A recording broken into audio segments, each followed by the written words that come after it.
প্রিয় নবীজি সাল্লাল্লাহু আলাইহি ওয়াসাল্লাম যখন হাঁটতেন তখন শুধু মাটি নয়, গাছের পাতাও যেন তার সম্মানে মাথা নত করত। পশু পাখিরা তাকে চিনত।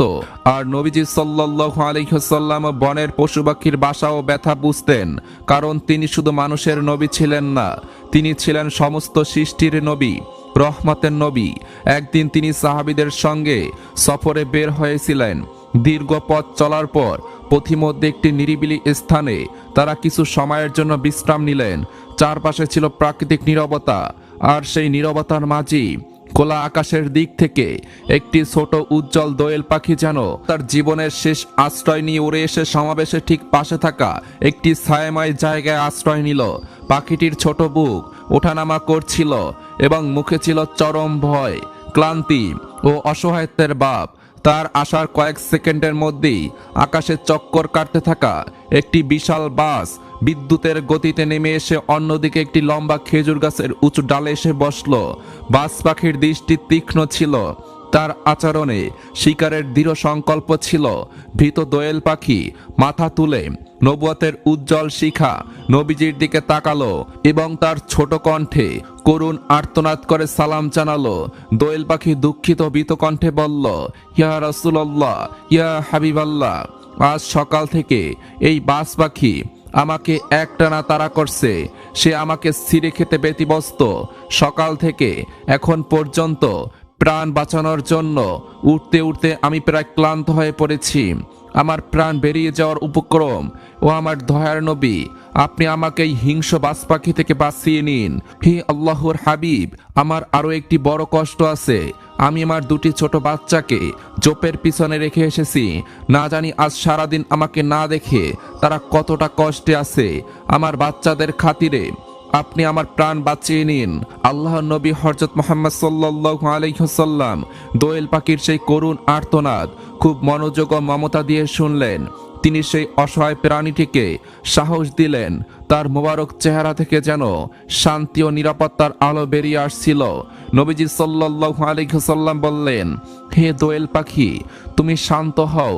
তুমি এখন আল্লাহর নবীর আশ্রয়ে এসে গেছো। তোমার এখন কোনো ভয় নেই। এই সমাবেশে থাকার সময় তোমার উপর কোনো বিপদ আসবে না। এরপর নবীজি সাল্লাল্লাহু আলাইহি ওয়াসাল্লাম তার দৃষ্টি খেজুর গাছের ডালে অপেক্ষা করা সেই বিশাল বাজ পাখির দিকে ঘোরালেন। তার কণ্ঠে দয়া, ন্যায়ের দৃঢ়তা ছিল। নবীজি সাল্লাল্লাহু আলাইহি ওয়াসাল্লাম বললেন, হে বাজ পাখি, তুমি কেন আজ সারাদিন এই দুর্বল দোয়েল পাখিটিকে তাড়া করছো?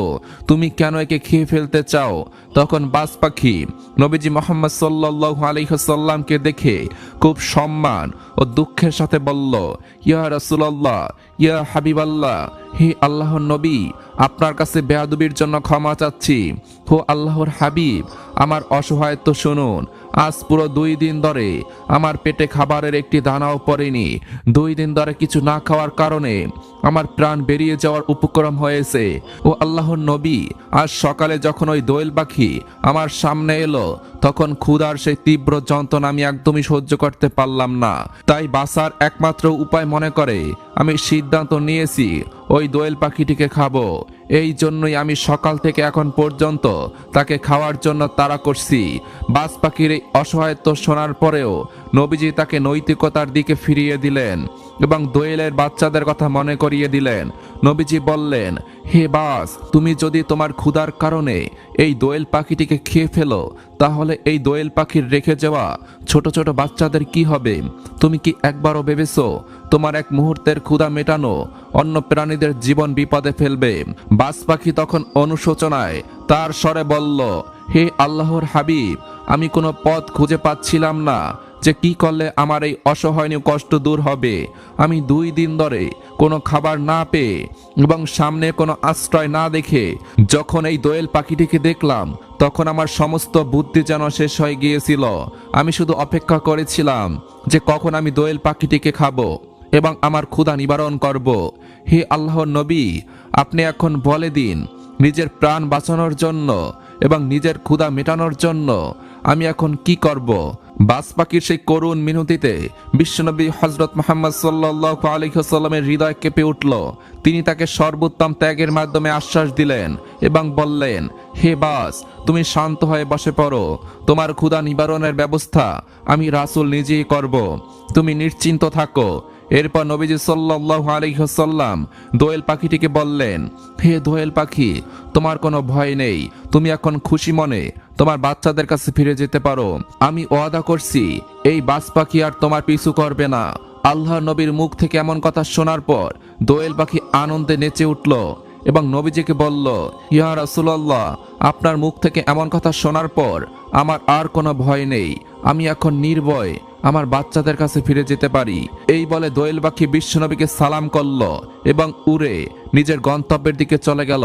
এদিকে বাজ পাখি তখনও বসেছিল, মাঝে মধ্যে নবীর দিকে তাকাচ্ছিল। নবীজি তখন বললেন, হে বাজ, তোমার তো খুব ক্ষুধা লেগেছে। তুমি একটি কাজ করো, তুমি তোমার ঠোঁট দিয়ে আমার 2 গাল থেকে 2 টুকরা মাংস খেয়ে নাও, তাহলে তোমার বাকি জীবনে আর কোনো ক্ষুধা লাগবে না।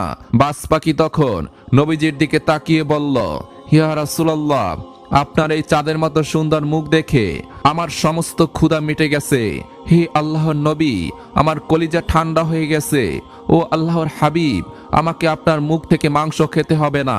আপনার মুখ দেখে, আপনার চাঁদের মতো মুখ দেখে আমি বাজ পাখি এত আত্মতৃপ্তি পেয়েছি যে আমার মনে হচ্ছে বাকি জীবনে আমার আর কোনো ক্ষুধা লাগবে না।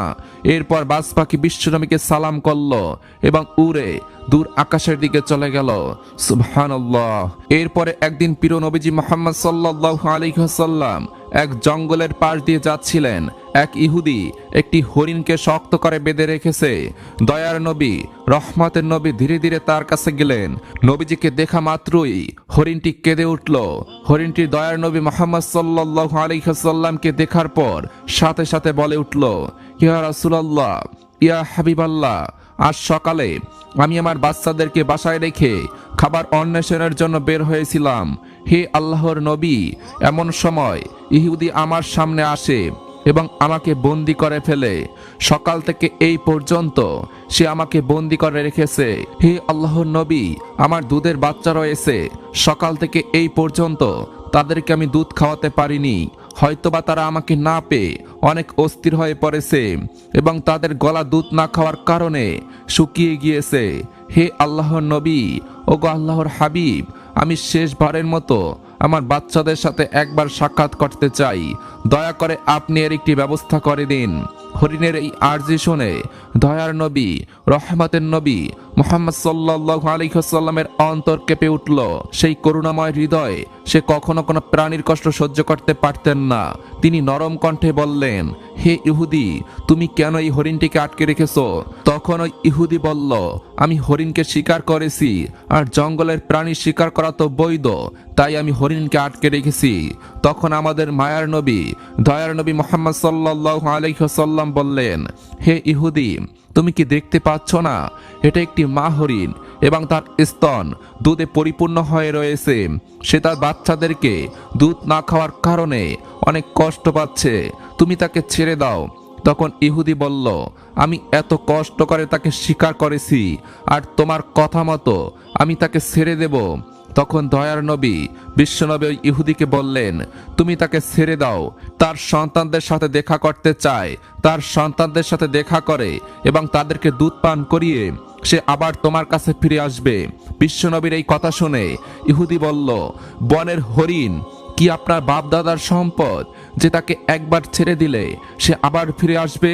শিকার করা প্রাণী আজ পর্যন্ত ফিরে এসেছে, এর কি কোনো নজির আছে? নবীজি সাল্লাল্লাহু আলাইহি ওয়াসাল্লাম যখন দেখলেন ইহুদি কোনোভাবেই হরিণটিকে ছেড়ে দেওয়ার জন্য রাজি হচ্ছে না, তখন দয়ার নবী বিশ্বনবী ইহুদিকে বললেন, হে ইহুদি, তুমি হরিণটিকে ছেড়ে দাও, আর তার বিনিময় তুমি আমাকে বেঁধে রাখো। হরিণ যদি না আসে তাহলে তুমি আমাকে সারা জীবন বেঁধে রাখবে। তখন ইহুদি বলল, তাহলে সেই কথাই রইল, আমি হরিণটিকে ছেড়ে দিচ্ছি, বিনিময় তোমাকে বেঁধে রাখছি। হরিণ ফিরে না আসলে তাহলে তোমাকে সারা জীবনে মুক্তি দান করব না, আমার যেটা খুশি সেটাই করব।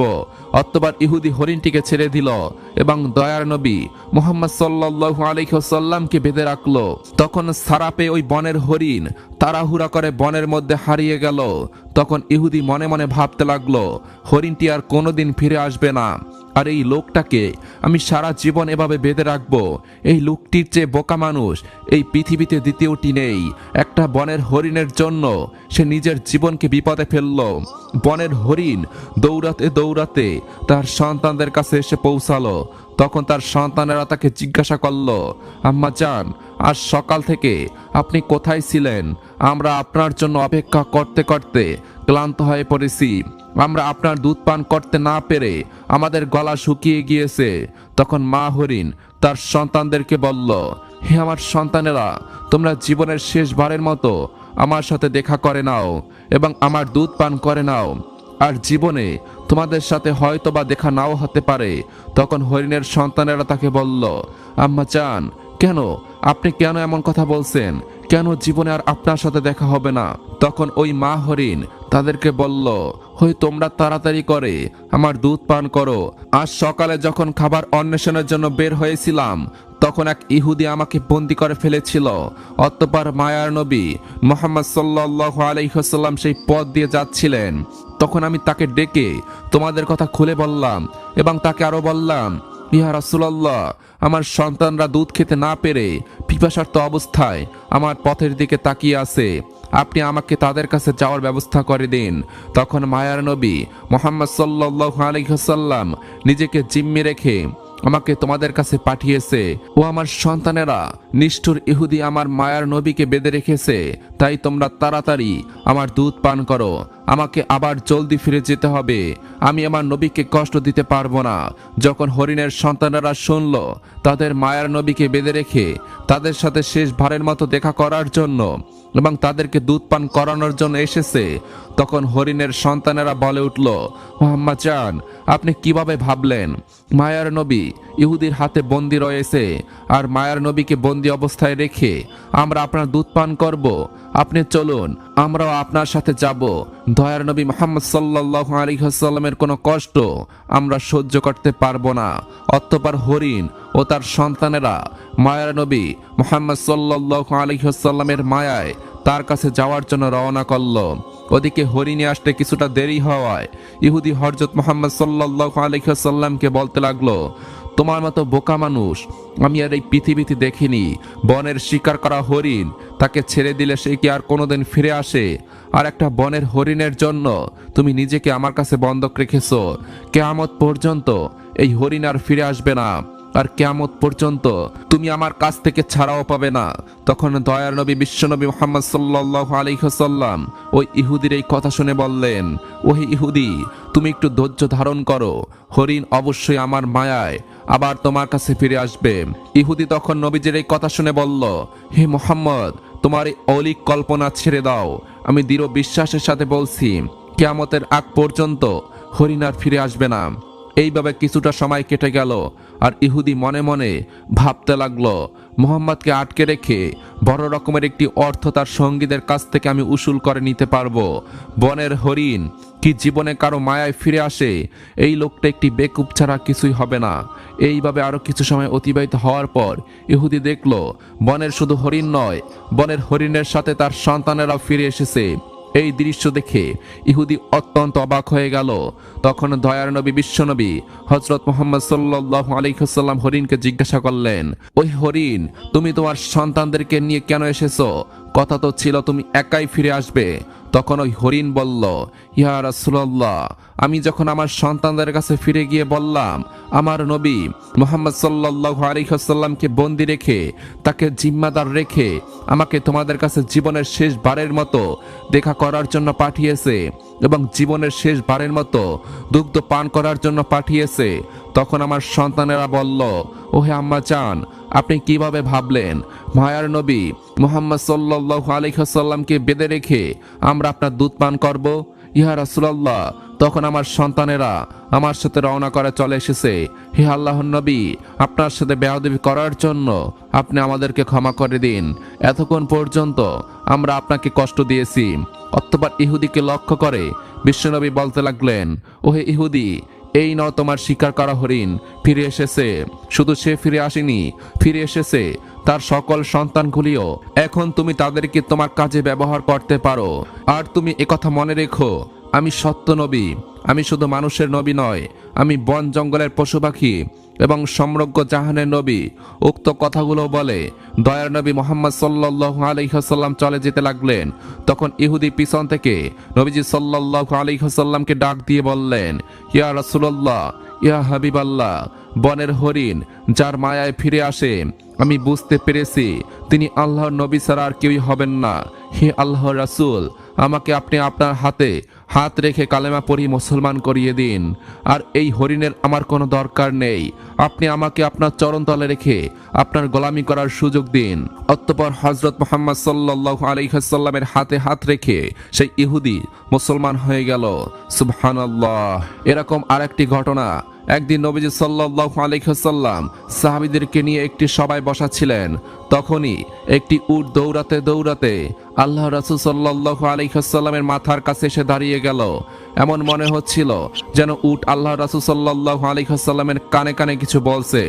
আল্লাহ রাসূল সাল্লাল্লাহু আলাইহি ওয়াসাল্লাম তখন উটকে উদ্দেশ্য করে বললেন, উট, তুমি শান্ত হও। যদি তুমি সত্যি হও তবে তোমার সত্য কথা তোমাকে ফায়দা দেবে, কিন্তু যদি তুমি মিথ্যা বলো তবে তোমাকে মিথ্যা বলার শাস্তি দেওয়া হবে।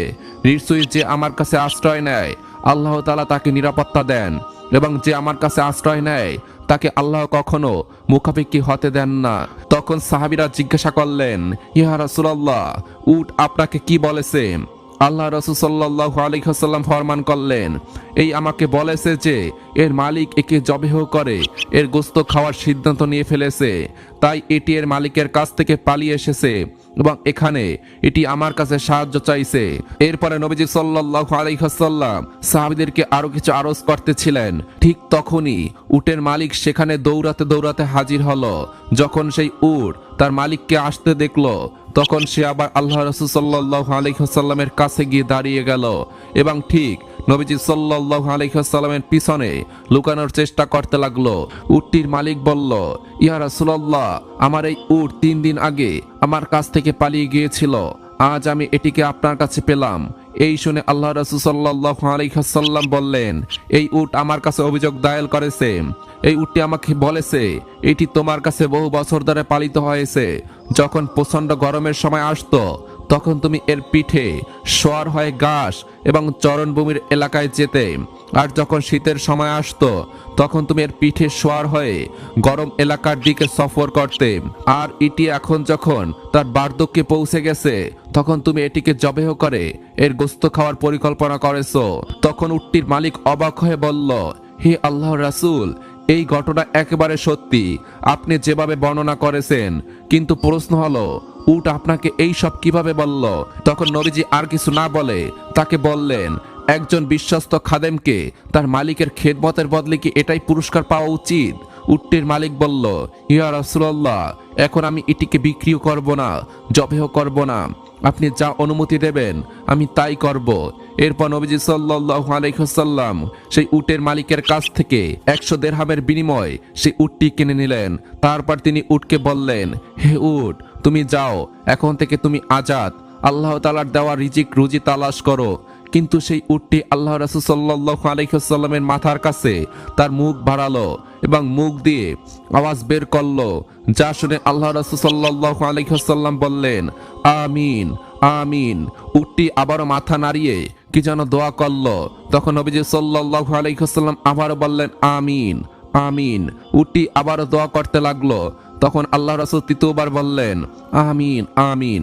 কিন্তু যখন উটটি চতুর্থবার একটি শব্দ বলল, তখন আল্লাহ রাসূল শুধু আমিন বললেন না, বরং আবেগপ্রবণ হয়ে কাঁদতে লাগলেন এবং বলতে লাগলেন, হায় আমার উম্মত, হায় আমার উম্মত।